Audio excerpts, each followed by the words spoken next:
Welcome to star 9 news. Vizianagaram జిల్లా బొండపల్లి మండలం కనిమెరక గ్రామంలో కాంగ్రెస్ ఎమ్మెల్యే అభ్యర్థి గాదాపు కూర్మినాయుడు ఎన్నికల ప్రచారం నిర్వహించారు. ఇంటింటికి వెళ్లి కాంగ్రెస్ మేనిఫెస్టోను ప్రజలకు వివరించారు. కాంగ్రెస్ పార్టీ అధికారంలోకి వచ్చిన వెంటనే ఉపాధి హామీ పనులు 200 రోజులకు పెంచడంతో పాటు రోజుకు 400 వచ్చే విధంగా చేస్తామని తెలిపారు. రాష్ట్రానికి ప్రత్యేక హోదా తీసుకువస్తామని తెలిపారు. కాంగ్రెస్ పార్టీ అధికారంలోకి వస్తే 400 రూపాయలు ఇస్తామన్నా, మరలా 200 పని దినాలన్న, 100 రోజులు కదా పని దినాలన్న, 200 రోజులు పని దినాలు ఇస్తాము. కనీసం ఇప్పుడు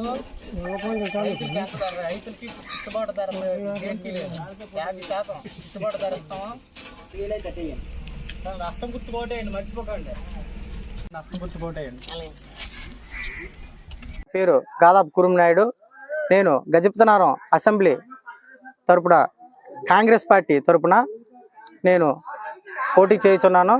కావున ఎన్నికల ప్రచారం భాగంగా నేను బొండపల్లి మండలం కనిమెరక గ్రామంలో గడప గడపకి కార్యక్రమం చేపట్టడం జరిగింది.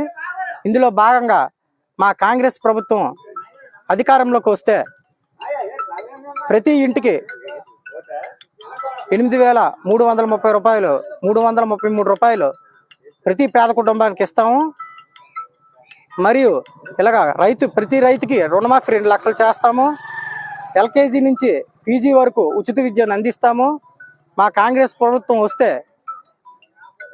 మరలా పని దినాలు, ఇప్పుడు ఉపాధి హామీ కింద పని దినాలు 100 రోజులు మాత్రమే ఉన్నాయి. కనీస వేతనం 150 రూపాయల నుంచి 60 రూపాయలు మాత్రమే ఇస్తున్నారు. మేము అధికారంలోకి వస్తే 400 రూపాయలు కనీస వేతనం ఇస్తాం. పని దినాలు 200 రోజులు పని దినాలు ఇస్తాం. మరియు కాంగ్రెస్ పార్టీకి ఓటు వేసి హస్తం గుర్తు